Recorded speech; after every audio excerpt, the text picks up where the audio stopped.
Hi, my name is Kevin Hill and welcome to the San Benito Southern Railroad here in Hollister, California. We started construction here in 2005 and it's been an ongoing process ever since. They're never completely done. We have a lower loop here that represents the standard gauge transition era when there was still steam present but diesels were starting to make their first appearances. We have our upper loop, which represents the logging railroading of the same period. And being an amateur Disney historian, I've included a few little Disney connections in the layout. And we use DCC as a control system, which is kind of rare in the garden railroad hobby. You don't really see it as much out here. It's more common in the smaller gauges indoors.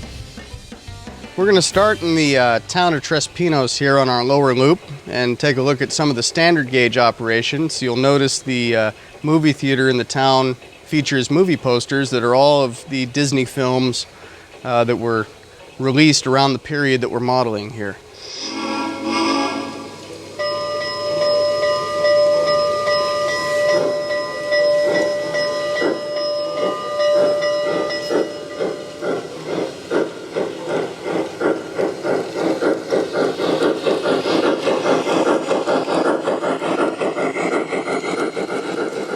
This is our maintenance facility.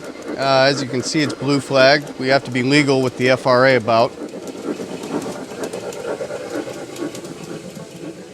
This is the only tunnel on the layout. It's constructed of 3 concrete blocks that we've cemented together, and we finished it off with these Aristocraft portals.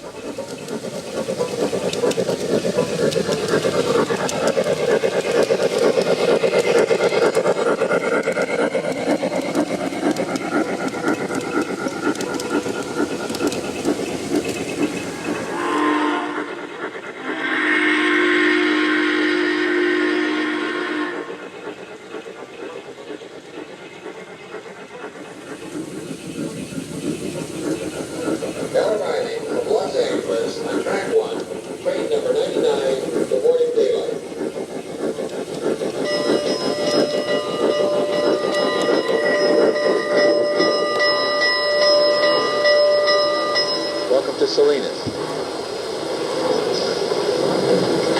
Have a nice day. Thank you. Acting.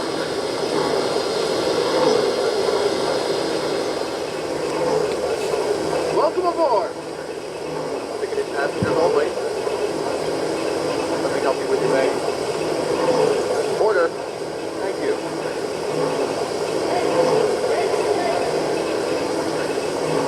Now departing for San Francisco on track 1, train number 99, the morning daylight. Pardon me. Step right this way. Let's get that baggage loaded. Watch your step, please. Thank you. All aboard. All right, add some blowers, 40 for fire. 280. You got plenty of cheese. Highball! Conductor's giving us the highball signal.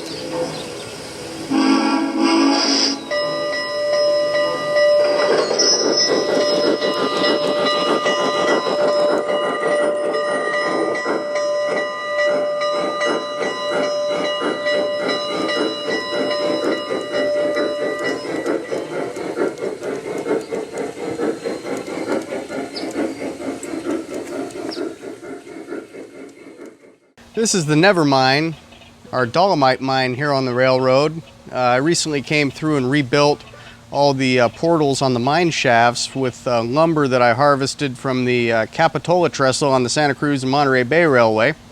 It's vintage Southern Pacific lumber, and it's coated with creosote, so if you're standing in just the right location, you get a little whiff of creosote and it adds some realism to the layout out here. The Nevermind is located in the town of Grizzly Flats. This is the Grizzly Flats Depot that's modeled after Disney animator Ward Kimball's full-size Grizzly Flats Depot that he had on his backyard railroad, the Grizzly Flats Railroad. The telegraph that you're hearing is the recording from New Orleans Square Station at Disneyland that's actually tapping out Walt Disney's dedication speech to Disneyland. This is our moonshiner cabin. It's located right along the logging main line. The still up front was made out of some parts that were collected from hobby shops that are intended for doll houses. They were originally pots and pans that I took the handles off of and soldered them together, and took a piece of copper wire and kind of spooled it around to make the evaporator, and it came out pretty good. The cabin itself was hand built, and I took it and super detailed it and kind of added it here to the layout, and I think it fits in pretty nicely. The banjo that you're hearing is the banjo from Pirates of the Caribbean at Disneyland, in the segment as you're floating through the bayou and there's a old man playing his banjo on his little dock.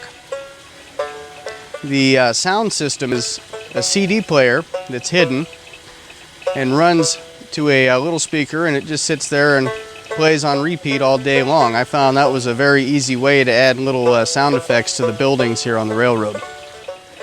So we actually produced the sound effects in the Grizzly Flats Depot with the same method.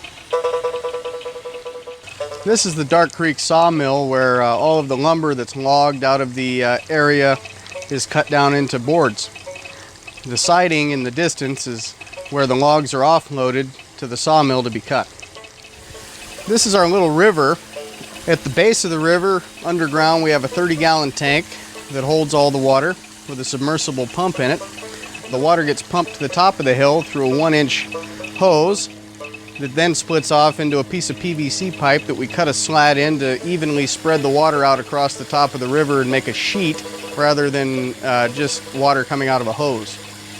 Having the tank underground makes it very nice, because when we turn the river off, there's no standing water for any mosquitoes to lay their eggs in, and we don't have a mosquito problem.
This area of the railroad's pretty interesting because we have a tight loop with an 8% upgrade coming around. These trestles were custom built by another member of the Bay Area Garden Railway Society, Bobby Laya, and they were actually built on site because of the interesting shape of them. He wasn't able to build a jig at his shop.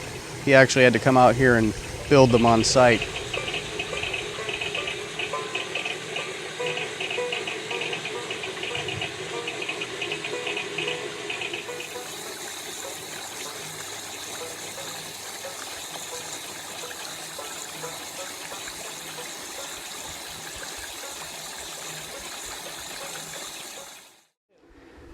This is our 2-foot gauge hand car that we have on display here in the yard. We built this pretty much from the chassis up. It started life as an apricot car that they had back in the apricot orchards in the old days to take the apricots into the drying houses. We modeled it loosely on the Kalamazoo hand car at Disneyland. We have various pieces of railroadiana on display around the car. One of these is a Central Vermont Railway water jug, and that's particularly special to me because both my great-great-grandfather and my grandfather both worked for the Central Vermont out of St. Albans, and my grandfather actually knew the gentleman whose name is on the crate. for the water jug. Well, thanks for watching, and as you can see, you don't need a huge amount of space to have a lot of fun with a garden railroad, and we'll leave you with some freight operations here.